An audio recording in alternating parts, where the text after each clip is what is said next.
All right, so let's get started. My name is David Held. I'm an assistant professor in the Robotics Institute, and today I'm going to be giving a guest lecture on some of the research that I've been doing lately on safe and efficient robot exploration.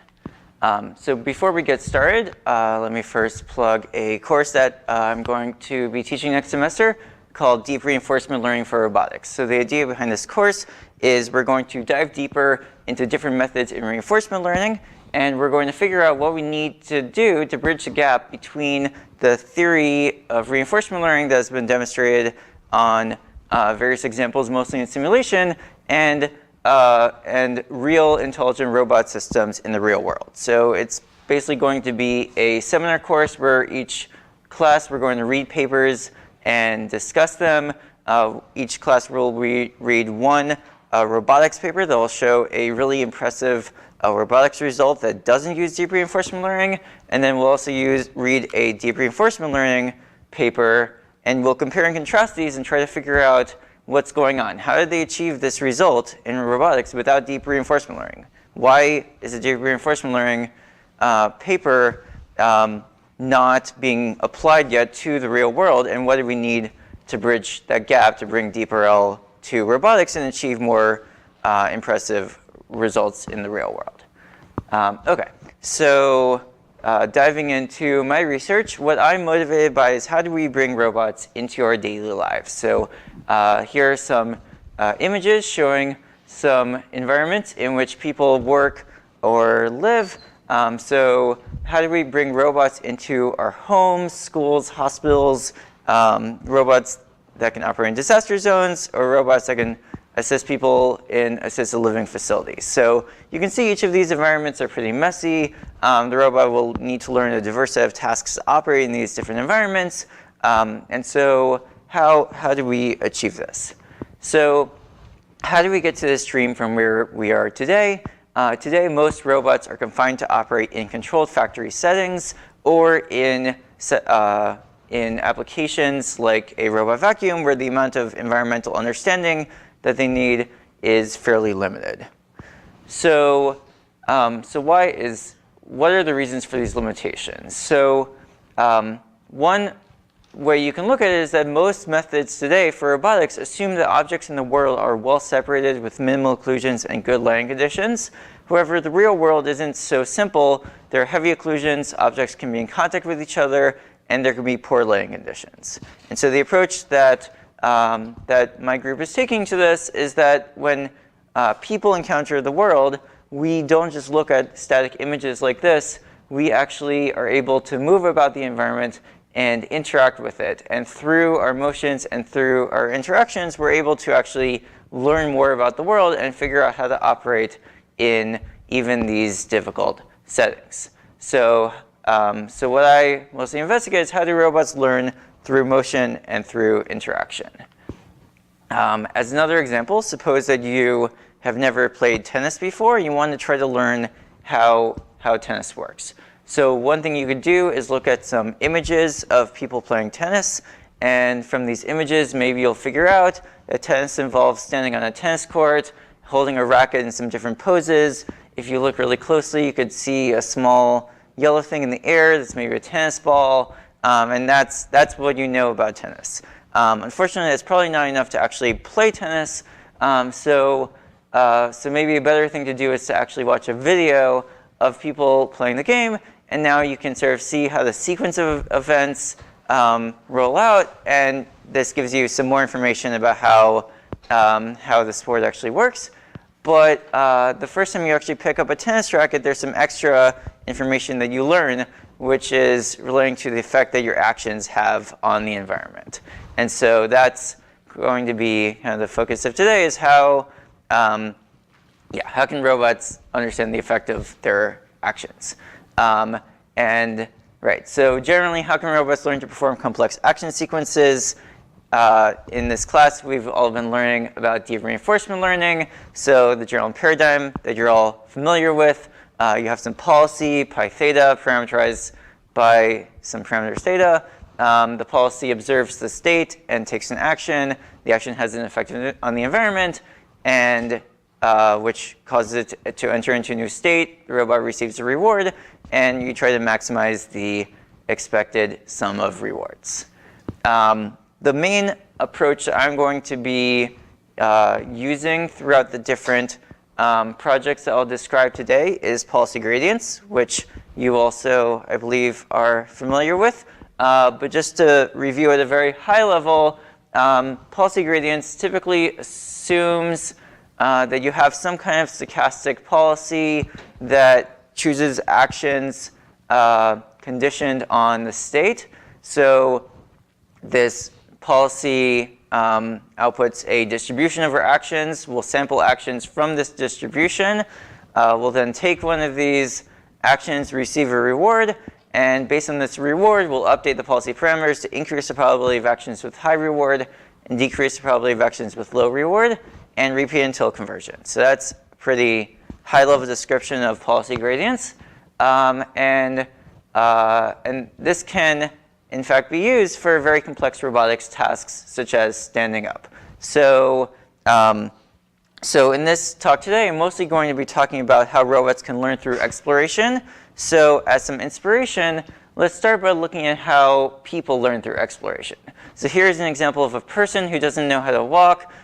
So we can observe the strategies this person tries to try to figure out how to walk better. So we see all the different strategies. Maybe leaning forward could help, flapping arms up and down, turning in a circle. Let's watch. OK, so next she's going to grab onto a chair. That seems not to be super helpful. So maybe standing on 2 feet could help. Turns out that's not the right thing either. Laying on the belly could be helpful. So she tries that. Let's see, there are a few other strategies that she explores. Maybe going on a knee. OK.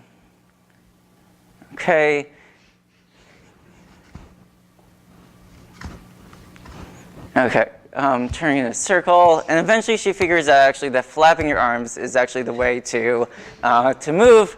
And so through exploration, she's discovered different types of locomotion strategies that you might not have even thought of in advance, but she discovered these strategies through exploration. So using policy gradients, robots can basically do the same thing. So we see this robot is trying to figure out how to stand up from a lying down position. And so we give it a reward based on the height of the head. And so it tries different actions and sees which ones lead it to stand up. And after much trial and error, it's actually able to completely stand up from a lying down position.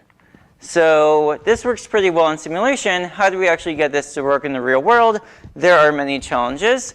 One challenge is the following. So let's just look at some of these examples where reinforcement learning has achieved success so far. So reinforcement learning seems to work well in some Atari games, achieving superhuman performance. Go, in which AlphaGo beat a Grandmaster Go player. And on the bottom, we see robots that have learned how to move forward. And this other robot that we just saw that's learned to stand up from a lying down position. So what do all these examples have in common? One thing they have in common is that they all have a very well specified reward function. So for the games, the reward is just the score. For moving forward, the reward is the velocity. And for standing up, the reward is the height of the head. And the important thing to note here is that if the robot just follows the gradient to optimize this reward, then it will figure out how to achieve the task given enough training. So for each of these tasks, if you just follow this predefined reward, the robot will learn the desired behavior. But that's not actually true for all tasks in the real world. And so how can we guide agents to learn complex robotics tasks in the real world? And so today I'm going to be discussing 4 approaches to help robots guide their exploration that I've worked on in my group. So the first one is reward shaping using prior task knowledge. This is building off of some previous work in reward shaping that I'll discuss. The second is using a reverse curriculum. The third is using adaptive variance to respond to changing environments. And the fourth discusses how robots can learn safely if there are sort of safety issues involved in exploring in the real world. How do we take those into account while the robot is learning?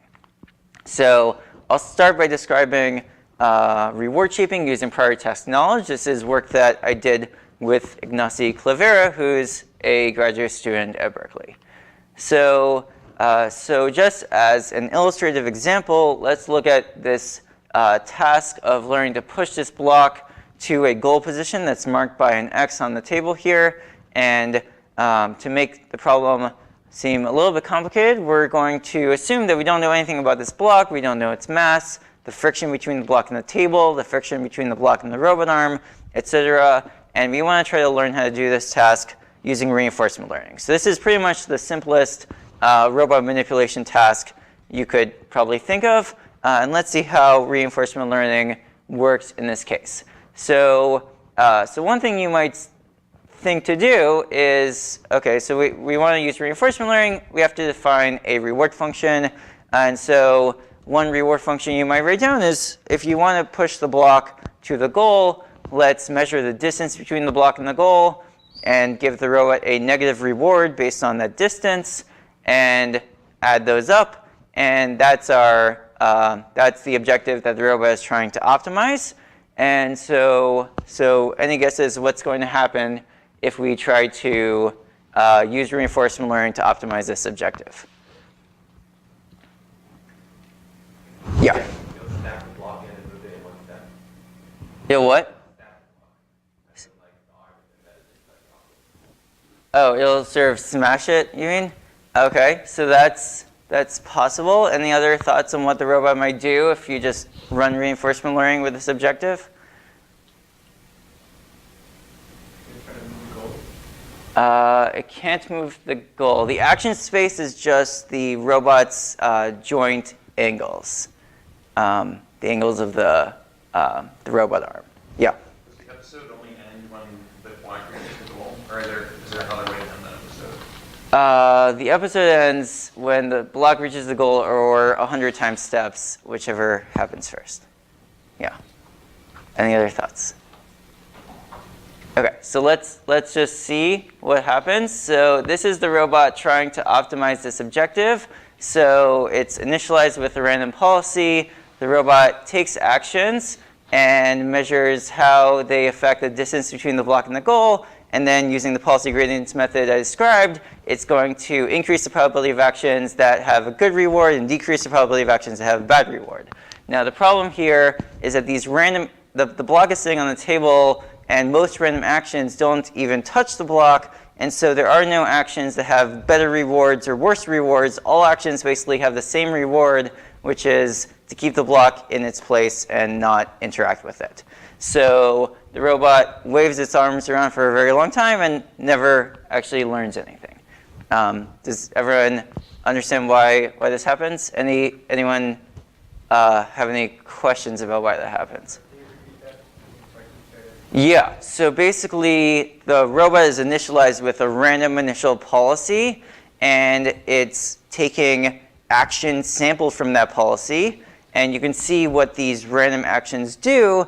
Most of them don't touch the block. So in order for policy gradients to work, what you need is for some actions to get a higher reward than others, and then policy gradients will basically update the policy so that the good actions are more likely and the bad actions are less likely. Right? Here we see none of the actions are good or bad relative to each other. They're all bad, basically.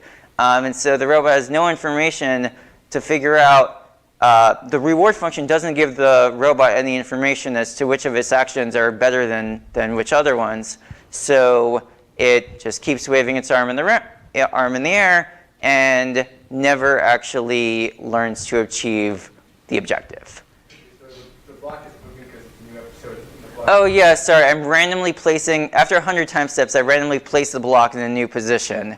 So I just kind of reset the episode and placed the block somewhere else. But you can see the robot arm isn't actually touching the block in any of these episodes. Yeah. Any other questions about why that occurs? Okay. So that's, now we've, I guess, seen one of the first problems with reinforcement learning. If you just try to define the objective in a naive way, it doesn't always give you a good gradient for guiding the agent as to how to update the policy parameters. So any thoughts on how we might fix this? Yeah? Just add a reward that looks at the distance from the robot arm to the block so that it encourages the robot to get closer to the block first, and then it'll make contact and do something to the block at the point in time when it makes contact. Yeah, great idea. So let's do that. So we'll add some additional reward terms. Here's a couple that I came up with. You can measure the distance from the robot end effector to the object. You can also maybe even look at the angle between the end effector, the object, and the goal. So in order to push the block, these three things should kind of be in a line. End effector on the opposite side of the goal of the object from the goal. Okay, so we can add these additional terms. So how should we add them? So this is sort of the most common thing that people do, is you just take your reward function, R0, and add in some extra stuff, phi. Okay, so that's, if you were to just kind of think of off the top of your head what you do, that's what most people do, is they add in these extra terms here. It turns out that's actually, that can sort of help, but it actually leads to suboptimal policies.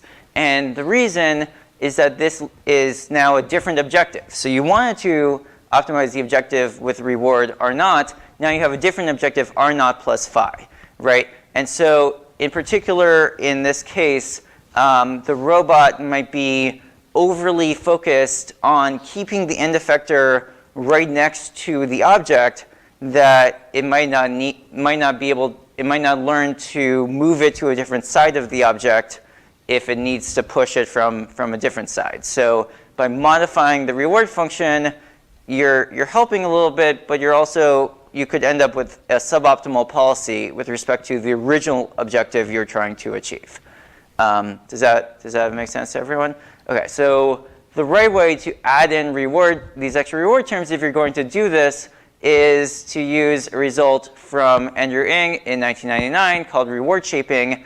You create some function phi, that's a function of your state, and you add in gamma phi s prime minus phi s, where you're giving the reward for some tuple state action next state s prime.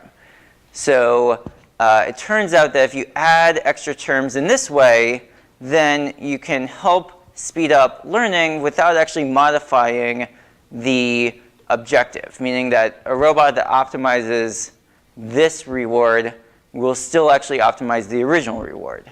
So why is that? Basically, you can sort of see what happens if you add up the discounted sum of this reward function. So this is the discounted sum. We just put a gamma to the k out in front and sum from 0 to infinity. So what we can do is break these three terms apart. And now we can do the following. So the first sum, that's our original discounted sum of our original reward function R0. So that's just the original objective that we were trying to optimize. The second term, we're summing from 0 to infinity, but the variable here is k plus 1. So we can rewrite that as a sum from 1 to infinity of k. So that's just a simple change in variables.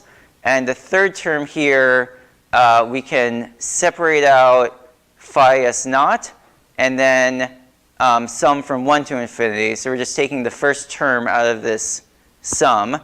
And now we see that the second term and the fourth term are the same, and they're going to cancel out. And you're left with just R0 minus phi s naught.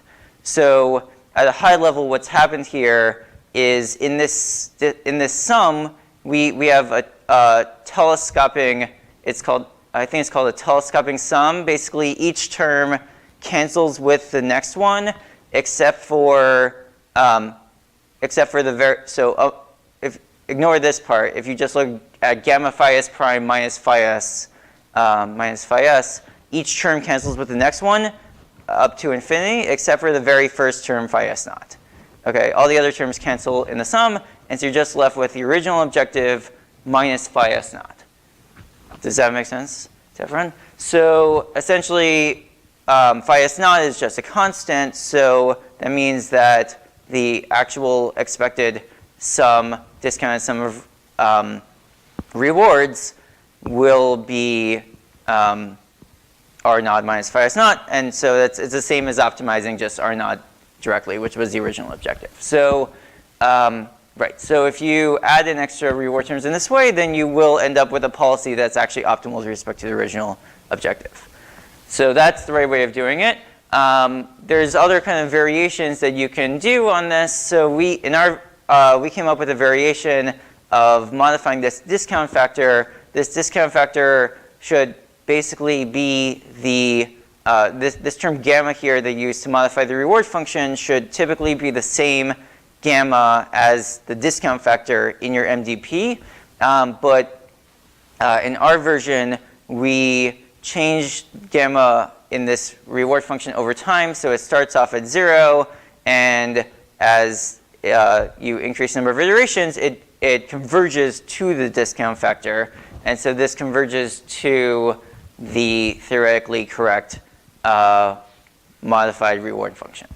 So here's what that looks like. So now we add in this extra term to the reward function, and now the robot is incentivized to actually touch the block. So you can see the robot kind of pushing the block around in different ways, and now it can actually see which of its actions are better than which other actions in terms of affecting the block. Sometimes it moves the block further, sometimes it moves it closer, and it can increase the probability of the actions that move the block closer to the goal, and decrease the probability of actions that move the block further from the goal. And after enough trials, here we can see the final policy. It's learned to move the block pretty well towards the goal. So that was our first strategy, just modify the reward function with these extra terms, and I've described how to do that in a theoretically correct way.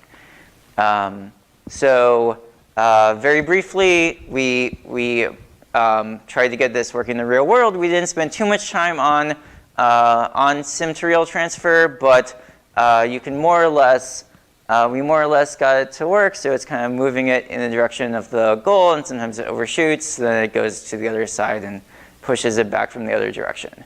And so how did we do that without too much effort? The way we did it is the following. Instead of just having a single train policy from images to motor torques, we broke it down into a vision component that estimates the object pose and combines that with the robot joint angle, the robot joint velocity, and the object goal position. And then instead of outputting motor torques directly, we output target joint angles, and we learn a low-level position controller that we tune in the real world to map from joint angles to motor torques. And so that allows us to very quickly adapt from simulation to the real world. The main point, though, of this section is just that the simplest way to guide exploration is to shape the reward function using prior task knowledge. But what if that's not possible in all cases? So the next thing I'm going to describe is how we might use a reverse curriculum to learn to achieve a task without much prior task knowledge. So here's another example of a manipulation task. We have a robot holding this ring with a little hole in the center, and we want to try to put it on the peg.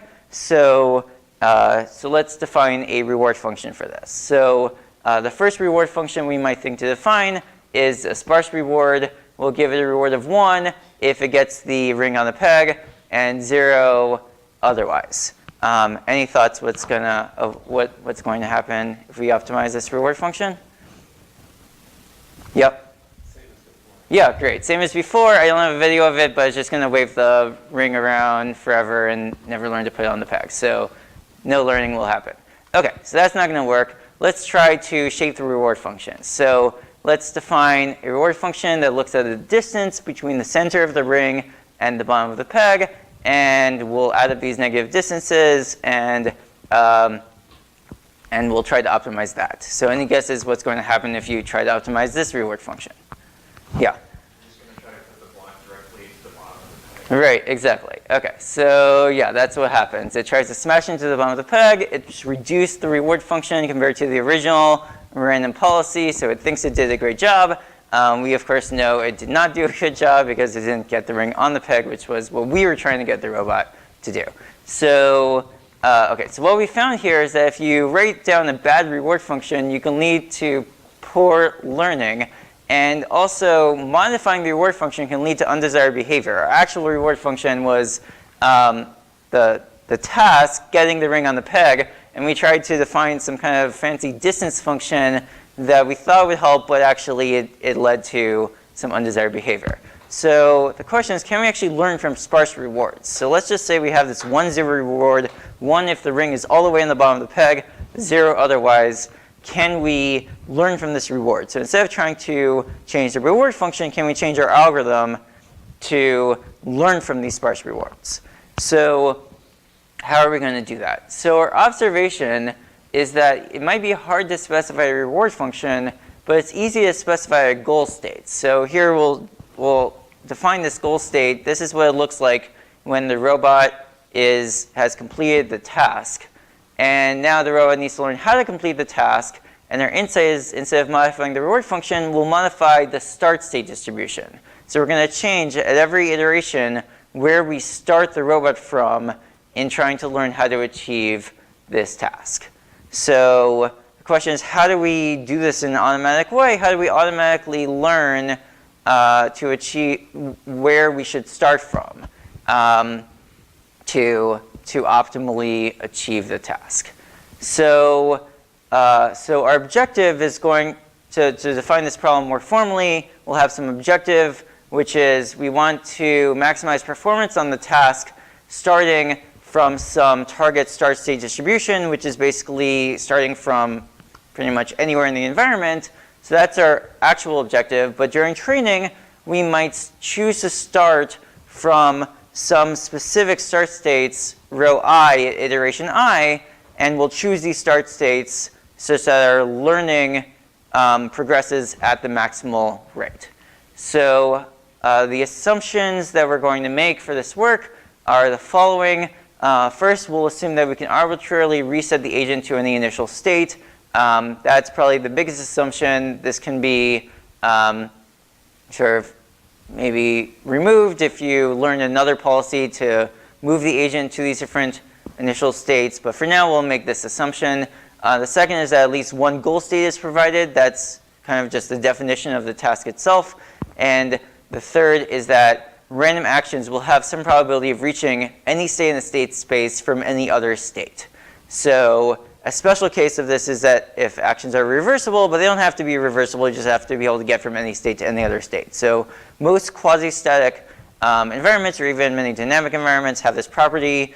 Some that don't are, say, pouring from one cup to another cup. There's not, if you are only controlling the cup that you're pouring from, you can't really take actions that cause things to jump back into that cup. So it doesn't work for every possible task, but for many environments it does.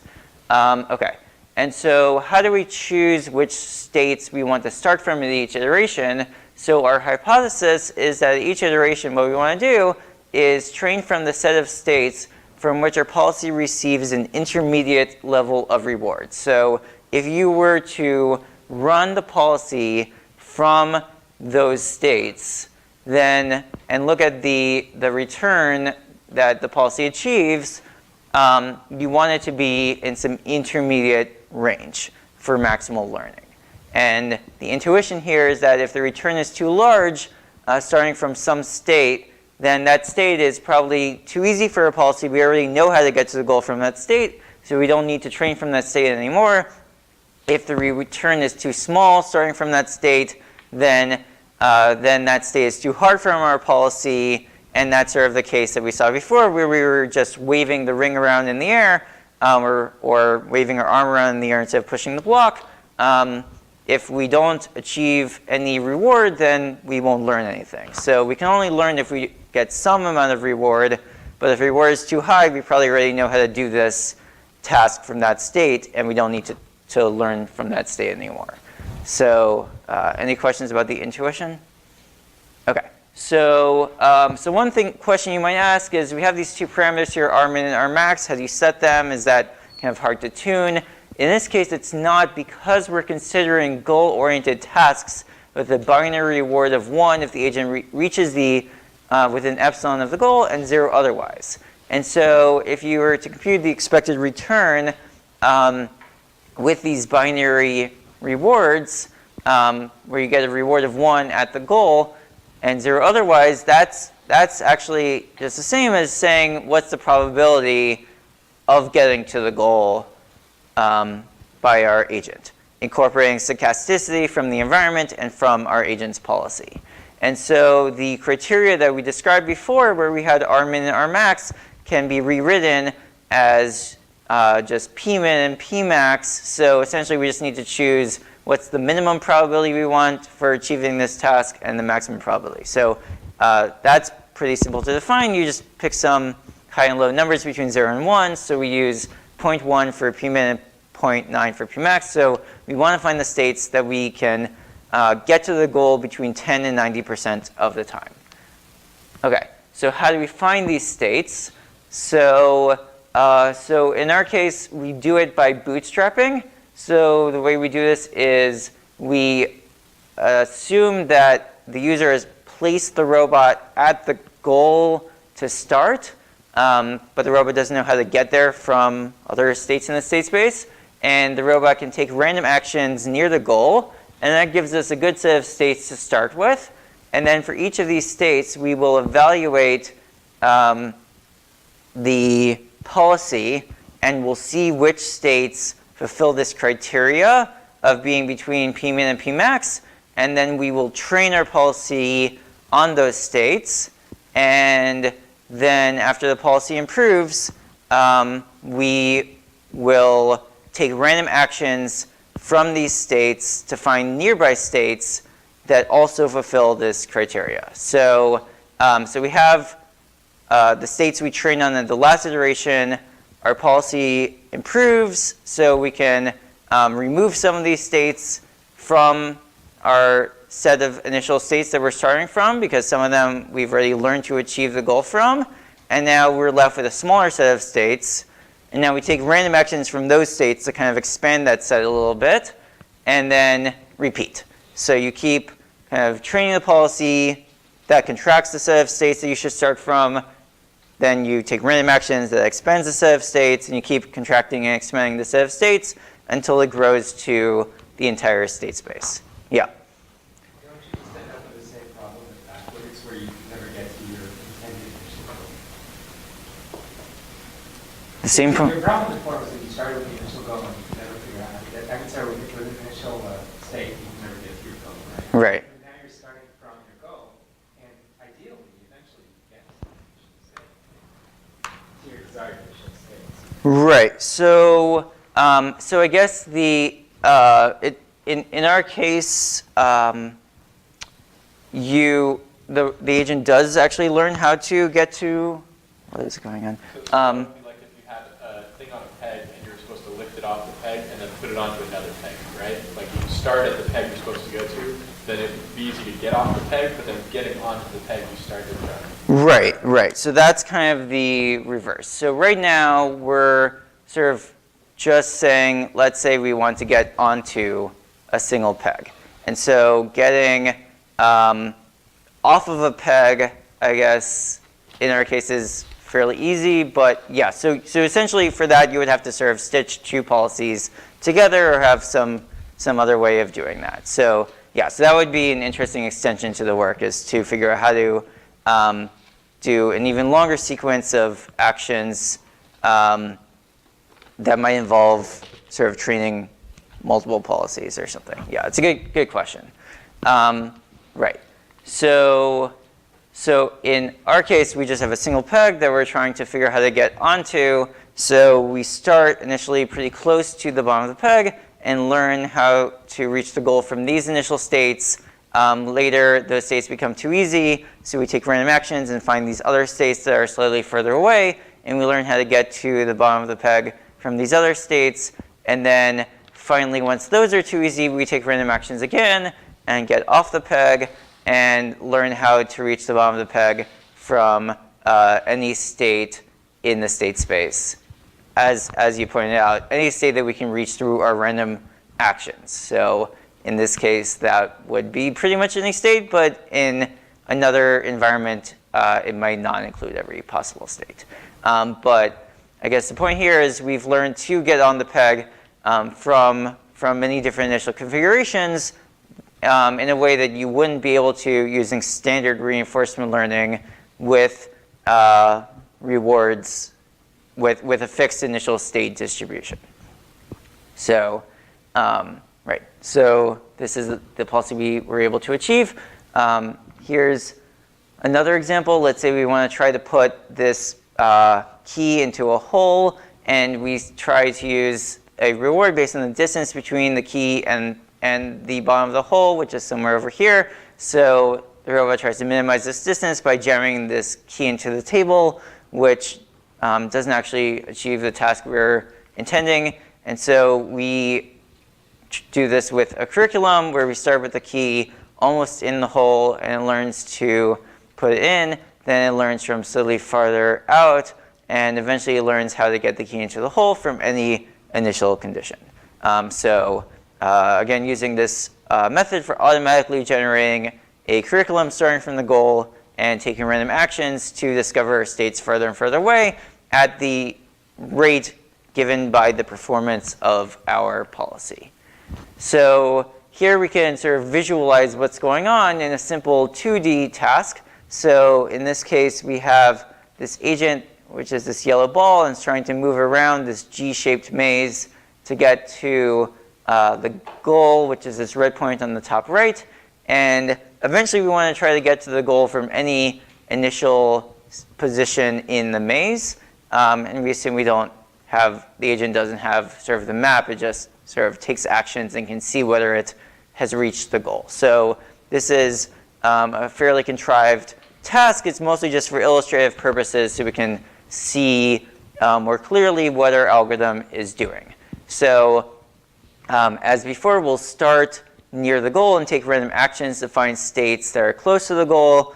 And so the agent starts off learning at these states that are close to the goal. Here you can see a map of the performance of the agent. Blue means it doesn't know how to get to the goal from those states, and red means it does. So initially the agent doesn't know how to get to the goal from any state except for extremely close to the goal. After 20 iterations of training, it's learned how to get to the goal from half the maze, and we sample states that are right at this border between states that it knows how to get to the goal from and states where it doesn't. These are the states that fulfill the criteria that we described, and so we see that our algorithm is able to find such states.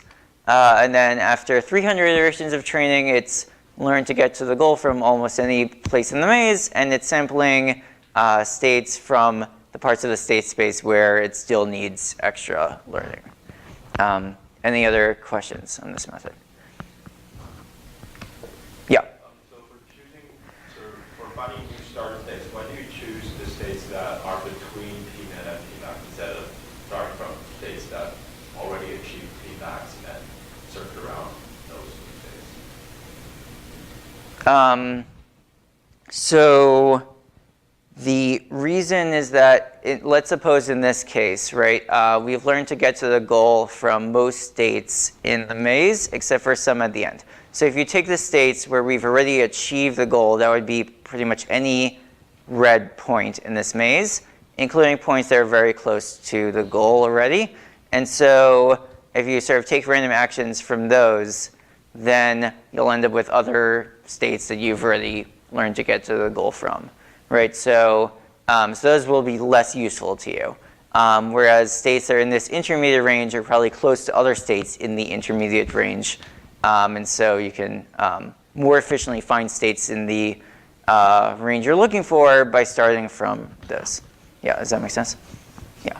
Any other questions? Okay. So that's another way to guide exploration to teach a robot how to achieve a task is using a reverse curriculum. Next, we'll look at adaptive variance, which is an approach that my student Xingyu developed to teach robots how to respond to changing environments. So, the problem that we're going to look at here is when the environment changes during the learning process. So, and this can happen in many cases. So, as an example, suppose you're teaching a humanoid robot to walk, and in order to be safe, you initially train it in the forest, which has sort of soft grass that the robot can land on, or some dirt. And then after it's done training, you try to bring it into your home or into the city, into a lab, and have the robot walk around there. It might not work because the environment has changed. The friction of the ground has changed. And so the interaction between the robot and the ground is not going to be the same, and then the policy learned might not transfer.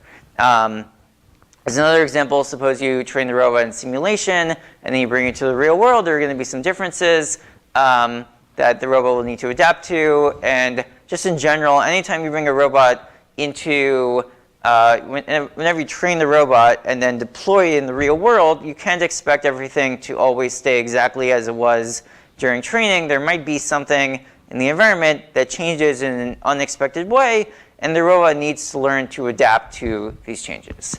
And it turns out that traditional reinforcement learning techniques do not handle these changes due to a lack of exploration.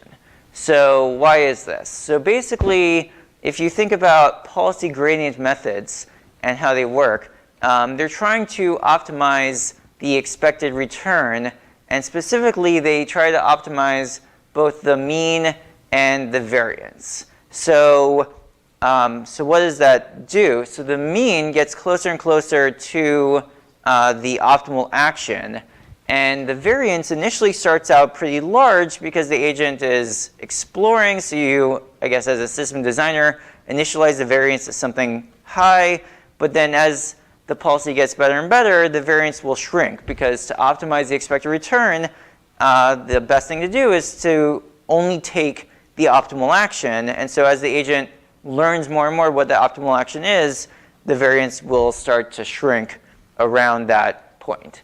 And so that's something that you would observe if you run any standard reinforcement learning if you run policy gradient methods on any environment, you'll observe the variance shrink over time, which is typically good because that means the agent is going to achieve more reward on average.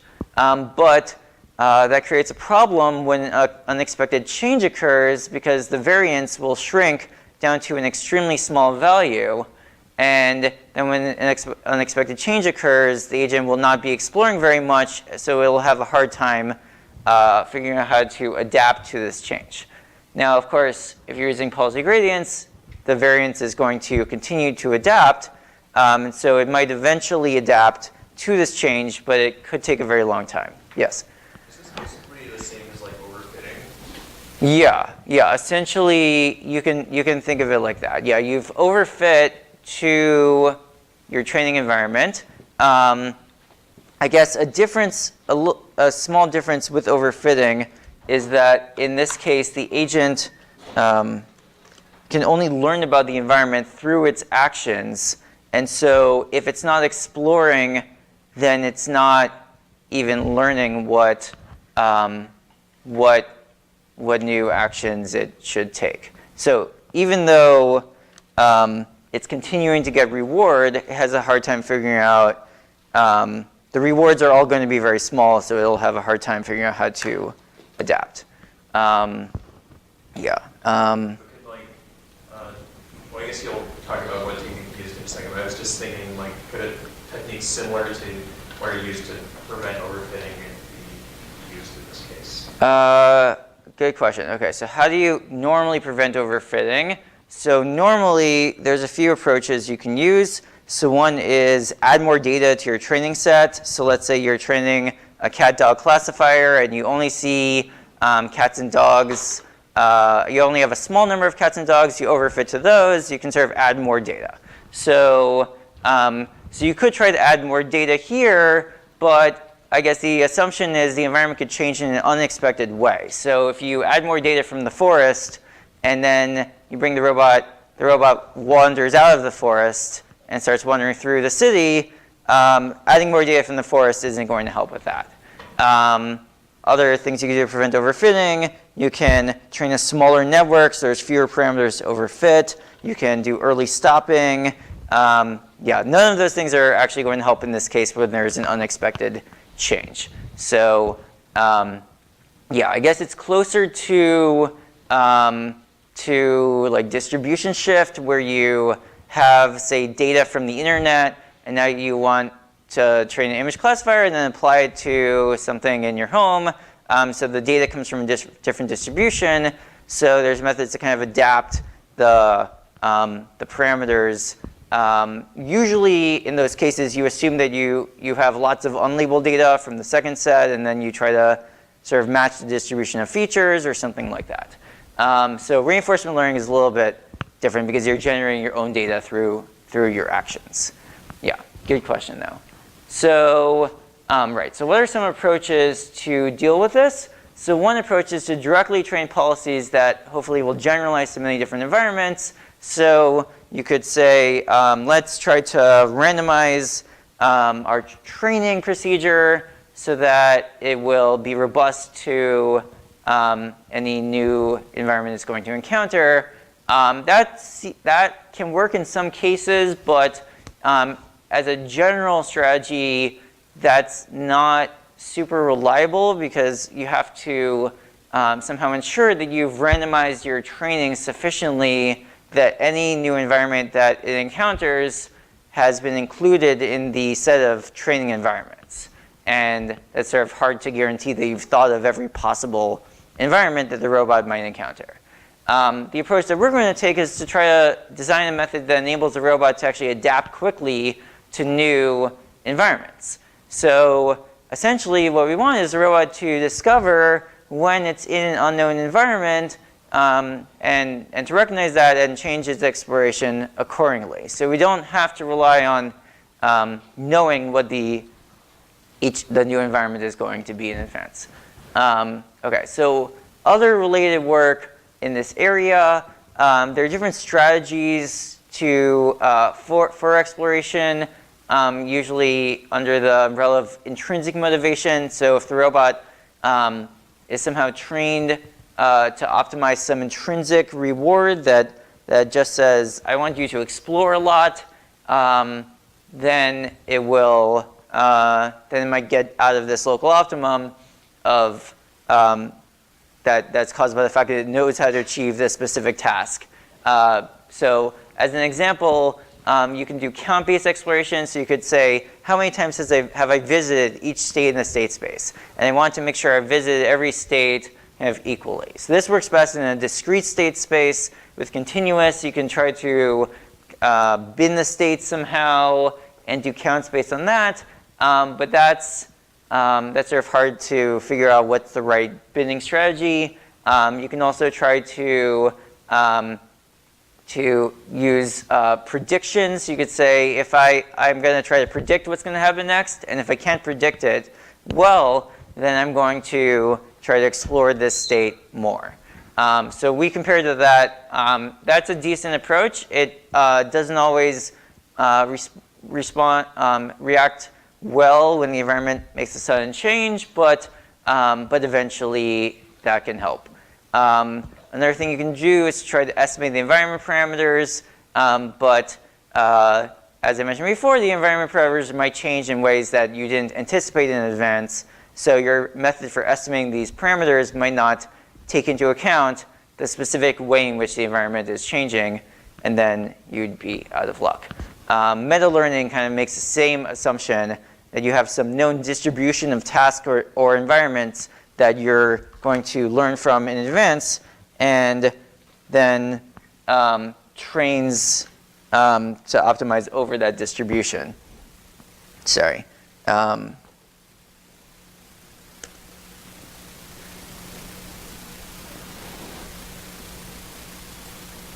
Okay. So Right. So meta learning, yeah, has the same fallback that if the environment changes in an unexpected way, it's not going to help you. So what we're going to do is use what we call value-dependent exploration. So we're going to assume, again, that we have a sparse reward environment. Many tasks have this sparse reward property. We looked at 2 of them earlier, where we have a bounded reward function. It could be 1, 0, or it can be just something, maybe even a continuous value where the reward falls within some range, but it's most of the time 0. And the episode is going to end after a single reward. And we'll train an undiscounted value function that we'll use as a measure of success. So we'll look at the return and see if it's high or low, and we'll use that to see if our agent is being successful. And then we want to learn a mapping from the success to the variance. So loosely speaking, if the agent is successful, it should have a low variance, and if it's not successful, it should have a high variance. So that's a fairly simple idea. It was originally introduced in 1990, but without any theoretical justification. So there was, so the author of this paper came up with sort of an ad hoc mapping from the variance to, from the value function to the variance. We show a sort of theoretical justification for what this mapping should be. So, so first, as an overview, here is how our method works. We're going to start with some initial policy. We'll compute the undiscounted value function. We'll also have some function that maps from the value function to the variance, f. And so we'll execute this procedure. We'll start choosing actions sampled from this distribution given by our policy, and with a variance given by this function f applied to the undiscounted value function. And then we'll learn the policy as well as this function f using policy gradients. And then we will update the value function based on the performance of our policy.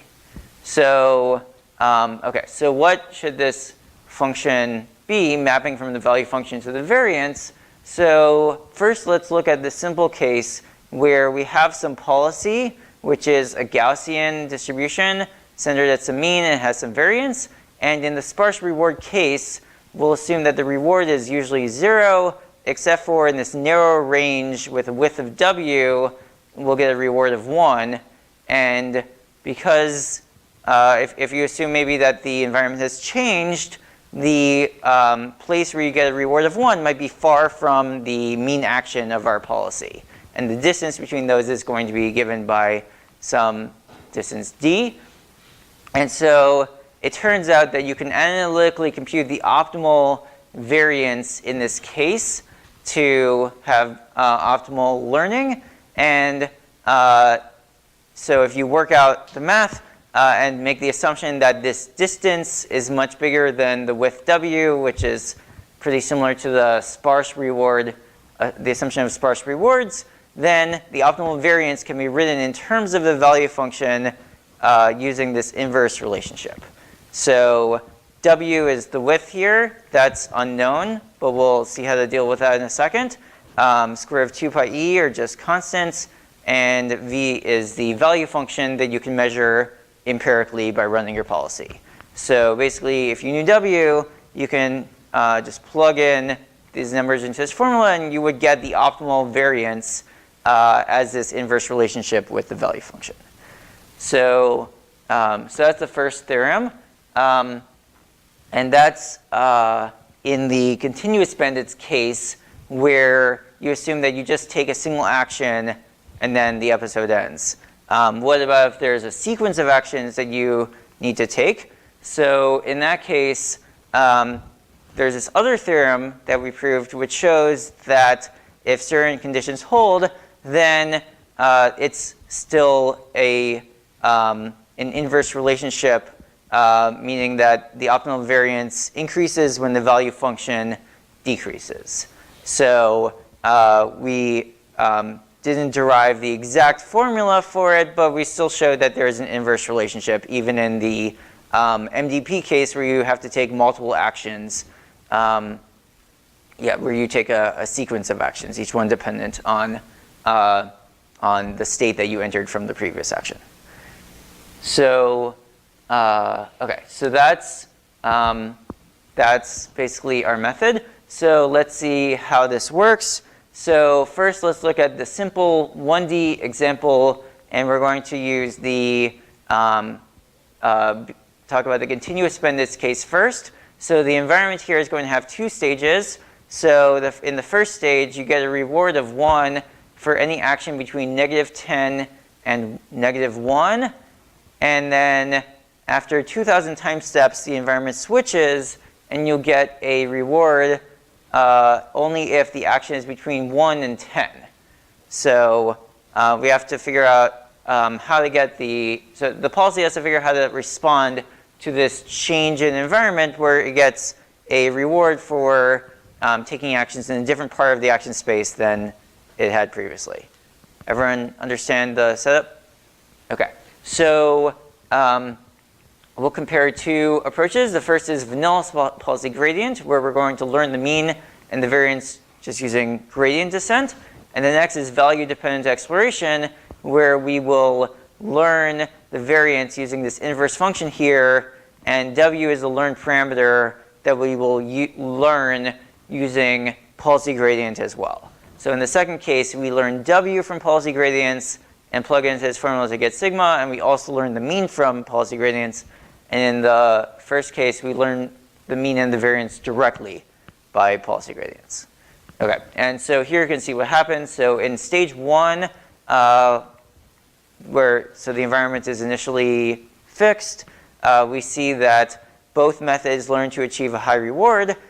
They both learn to execute some action in the sort of negative side of the action space. And the variance of both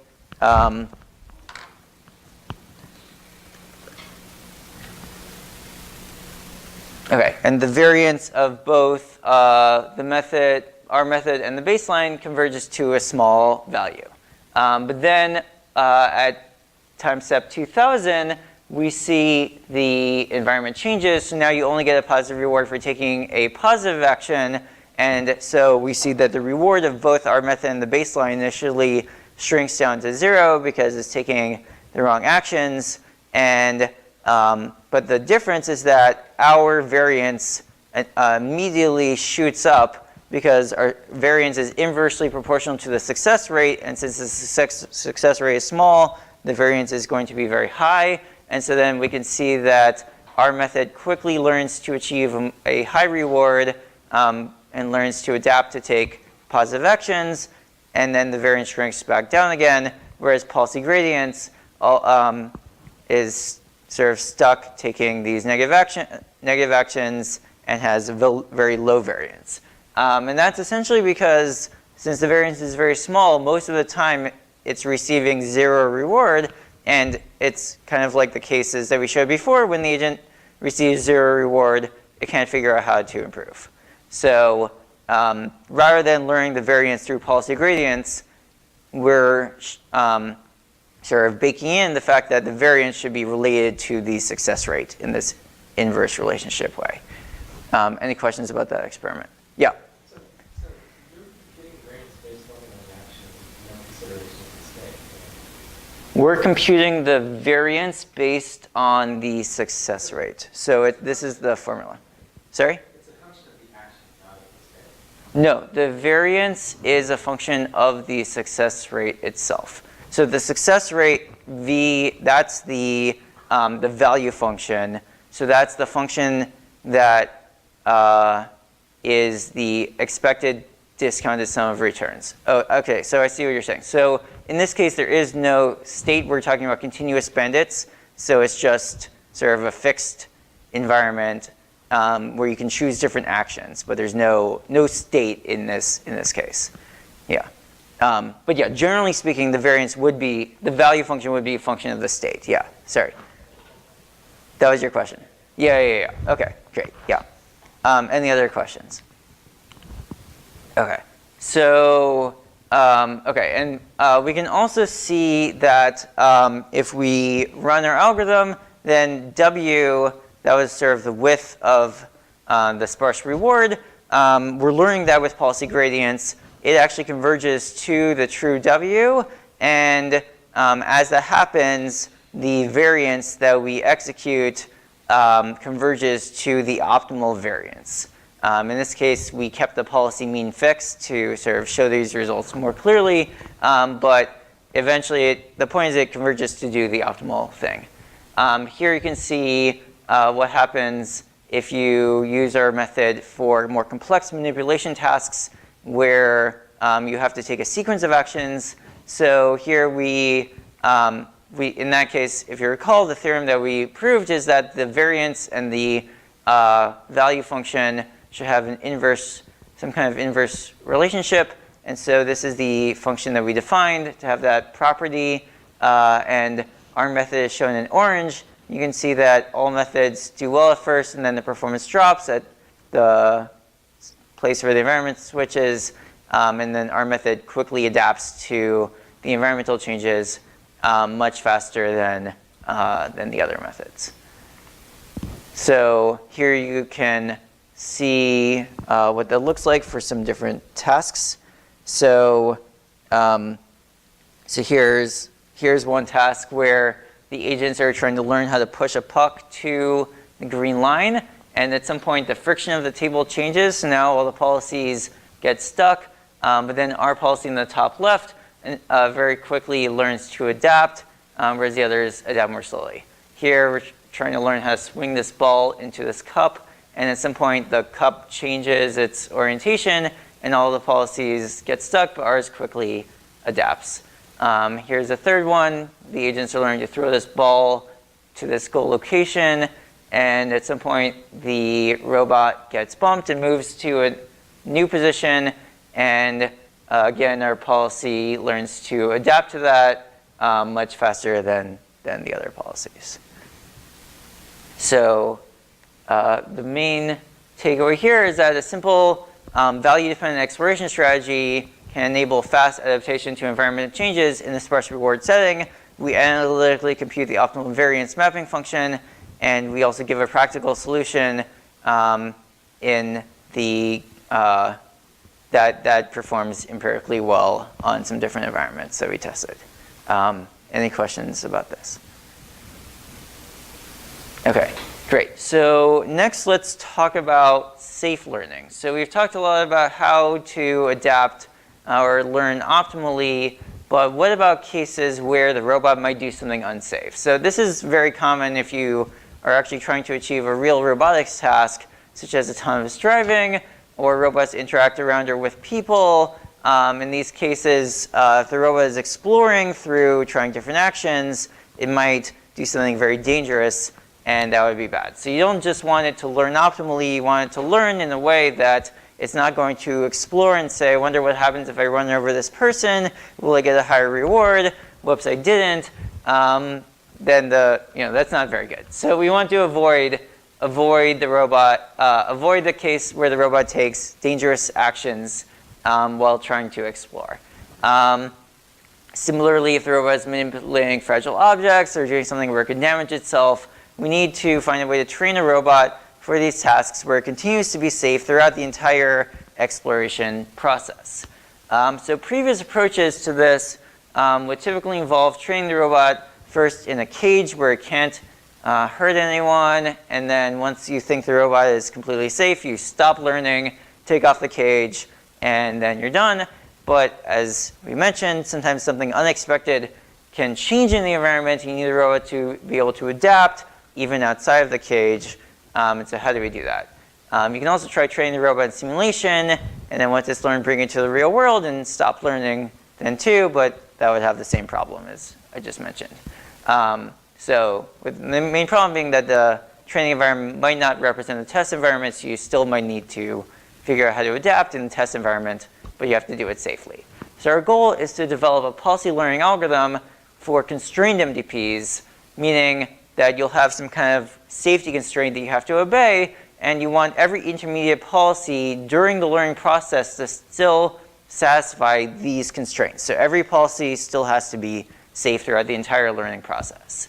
So I'm going to discuss two methods for reinforcement learning. The first one you've seen before. It doesn't have to do with safety, but we'll build on it, so I'll review that quickly. TRPO. And the second one is our extension to TRPO that incorporates safety called CPO, Constraint Policy Optimization. So let's start with a review of TRPO. I believe you've seen TRPO before? Okay, great. So I'll review it though. So emphasizing certain points that will become important for our safety constrained algorithm. So both of these are examples of model-free reinforcement learning. So model-free reinforcement learning just means that we don't explicitly have a forward dynamics model where we try to predict the next state from the current state in action. And this can be, this is sort of the setting where you don't know everything about the environment, and maybe it's hard to learn it. So that doesn't mean that there's not parameters that you have to tune that might depend on the dynamics, but you don't explicitly try to learn this forward model. And so TRPO is a specific model-free reinforcement learning algorithm upon which our safety-based method will work. So we'll show that we can actually be safe even if we don't have a model of the environment. Okay, so how do we do this? So first let's start with TRPO. So with TRPO, we have some policy that we want to train, and after you take an action, you're going to enter into a new state based on the unknown transition function, and at each step you'll receive a reward, and you want to optimize the expected discounted sum of rewards, so that's the normal reinforcement learning setup. So, okay, so in TRPO, we're going to assume that we're performing an iterative optimization process. So we have some initial policy pi, and we want to update it to a new policy pi tilde, and we're going to apply some procedure many times until the policy converges. So, so the first thing that we will write down is the relationship between the objective obtained by the new policy and in relation to the objective obtained by the old policy. And so here you can see the relationship. So eta is the objective, and so the objective of the obtained by the new policy can be written as a function of the objective obtained by the old policy plus this term here, where rho tilde pi is the discounted state visitation distribution. So basically that tells you what's the probability of visiting every state in the state space if you were to execute your policy in the environment. That's pretty hard to actually compute analytically, so we'll and that will become important in a second. Pi tilde is our new policy, and A is the advantage function of the current policy. It's the advantage function of this action over the action that policy pi would have taken. So basically, it's q pi sa minus v pi. So essentially, it's a difference between the return that you would get if you were to start with action A and then follow policy pi versus the return that you get from just following policy pi from the beginning. So, okay, so that's the relationship between the objective of the new policy pi tilde and the old policy pi.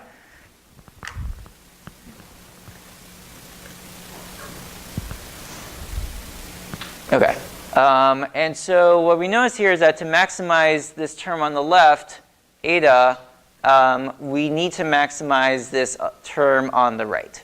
So meaning this term here, eta of pi, is fixed. That's the objective of our old policy. We're not changing the old policy. We're just creating a new policy pi tilde. So we just have to maximize this term here on the right. So what is that term? So pi tilde, that's the new policy that we're maximizing over. So that's the thing we're searching over, basically, in our optimization. The advantage function is something that we can compute empirically from our old policy. So that's just a function of the old policy pi. The tricky thing is this term here, rho pi tilde. So what that is that says for a new policy pi tilde, what's the probability of visiting any state in the state space in this discounted sum. So, so that's pretty hard to include in your optimization because you're trying to search over different policy parameters, and for each policy parameter, there will be a different state visitation distribution, and you don't really know what it is until you actually run the policy. So including this in the optimization makes things very challenging. So, okay, so does everyone kind of understand why that creates some difficulties? Anyone doesn't understand why it creates difficulties?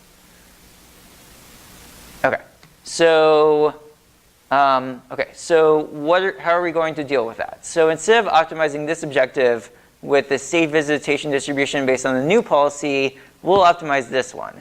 We'll use just the state visitation distribution based on the old policy. That one we can compute because we already have the old policy. You can run it and you can sort of compute the state visitation distribution. Essentially this amounts to just using an expectation, but it can be incorporated by just running the old policy. And so that's pretty easy to do. The problem is, okay, so we've just changed the objective. And so, okay, so let's look at what we've done. So we just need the distribution from the current policy. All the other terms are things that, so now there are no terms that are problematic here. So right. The main problem though is that now we've changed the objective. And so how much have we changed it, and how do we deal with the fact that it's now a different objective? So here's the objective we actually want to optimize with rho pi tilde. Now here's the objective that we're going to actually optimize with rho pi based on our current policy. And how different are these, and how much of a problem is that going to cause? So the first thing to note is that these two objectives are actually the same to a first order approximation around the old policy, or around any policy, including the old policy. So basically, if you were to sort of fit a line to these functions around the policy, around the current policy, these lines would be the same. So, so basically, to a first order approximation, you haven't created any new problems. And so what that means is that as long as you take a small enough step such that this first order approximation holds, then by improving the new objective, you'll improve the old objective. So you fit a line very locally around your old policy. As you move away from the old policy, then a line no longer describes this function, but very close to the old policy, a line is a good fit, and these two objectives are actually the same. So as long as you can take a small enough step such that this linear approximation holds, then you'll be optimizing the right thing. So how do we make sure that we take a sufficiently small step? So that's where TRPO comes in and shows that the difference between these two objectives can be bounded by this term, where alpha is the maximum KL divergence between the old policy and the new policy, and epsilon is this function of the advantage that you can compute from the old policy. Gamma is the discount factor. So the intuition is that the KL divergence tells us how different these policies are. Epsilon tells us how much these differences can affect the advantage. And so, so as long as the KL divergence, so these two things, the KL divergence and the advantage, basically tell us how much the difference might be between these two objectives. So, so this bound here between these objectives can be then incorporated to give us a guarantee of improving the performance of the policy, and we're going to use a very similar thing to also guarantee safety. Okay, any questions about that? So, okay, so basically based on these bounds, then the TRPO algorithm works as follows, and it guarantees that the policy will improve performance. So basically, we're going to optimize this objective L, which is the one that includes the state visitation distribution from the current policy. That's the one that we actually know how to optimize. And then we'll add this penalty term here to account for the difference between the objective that we're optimizing and the actual objective that we wanted to optimize. And this penalty term includes the KL divergence between the two policies. So essentially it says that as long as the KL divergence is small, then by optimizing this objective, you will optimize the true objective because you're sort of penalizing the KL divergence. So yeah, if you optimize this penalized objective, then you're guaranteed to improve performance on the original actual objective because of the KL divergence penalty. Okay, any questions about that? So, okay, so that's TRPO.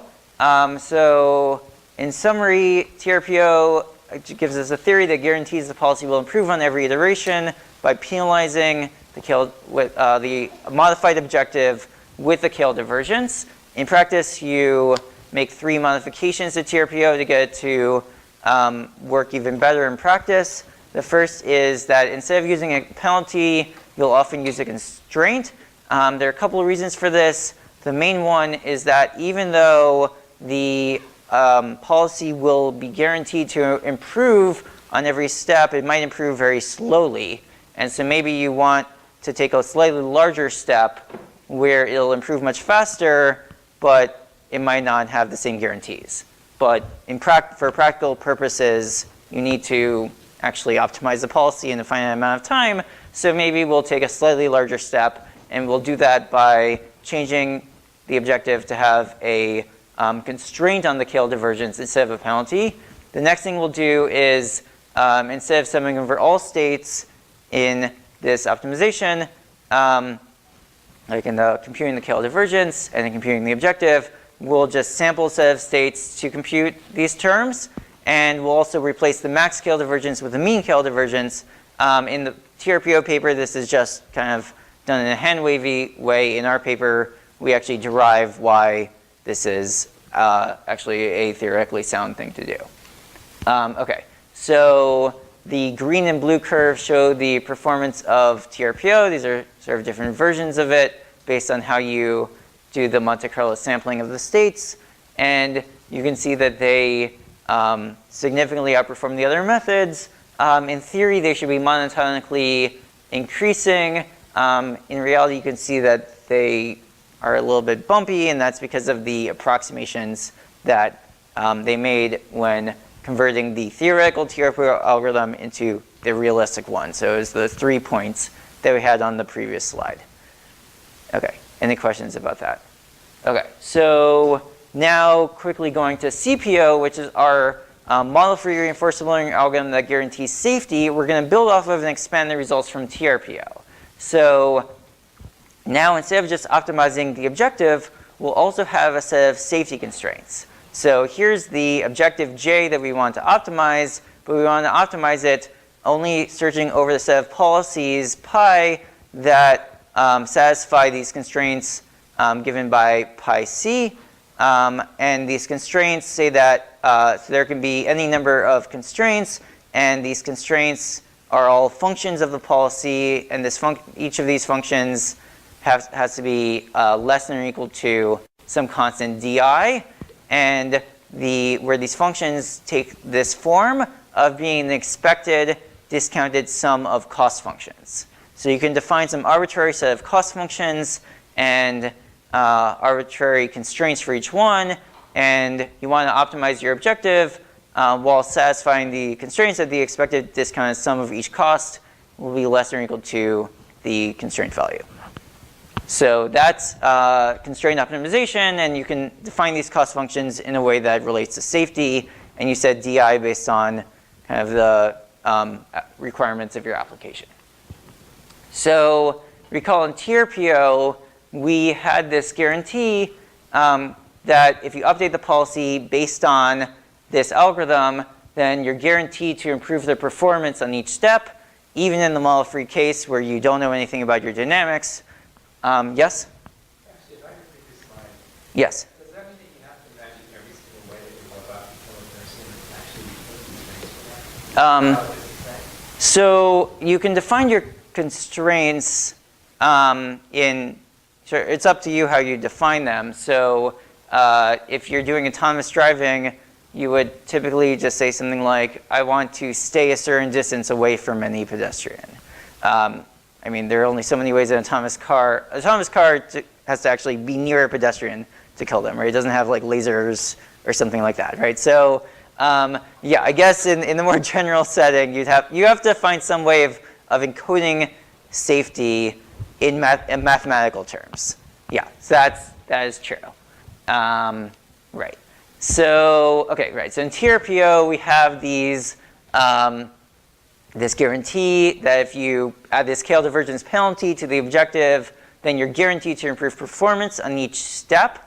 In our case, we use the same bounds from TRPO in the safety case to say that if we penalize the objective in this way and we modify the constraint in this way, then the new policy will be guaranteed to improve the objective and also satisfy the constraints. This is assuming that you start with an initial safe policy. So if you start with an initial safe policy and you run our algorithm, you'll be guaranteed that each new policy will have better performance than the previous one and will still be safe. So you can do online learning with this method, optimize the policy in the real world with the cage off, and you'll still be guaranteed that even as the policy changes, it'll continue to be safe at every step. In our practical implementation, we also replace the scale divergence penalty with a constraint, and so that leads to some minor constraint violations, just like TRPO led to some minor policy places where the policy became worse. And here we prove how much the policy could become worse. It becomes worse by this amount, which is proportional to the square root of the step size, the scale divergence constraint. So if you set that parameter to be very small, you can limit the worst case constraint violation. But then you'll update your policy more slowly. So here you can see the performance on a range of different tasks. So let me walk through what's going on here. So on the bottom row, you can see how well each of these methods holds to the constraint. So the constraint is a dotted line. Our method is shown in blue. And so you can see that our method kind of does the best job of sticking to the constraint. Sometimes it goes over a little bit due to some of the approximations that we made, but it overall sticks pretty well to the constraint.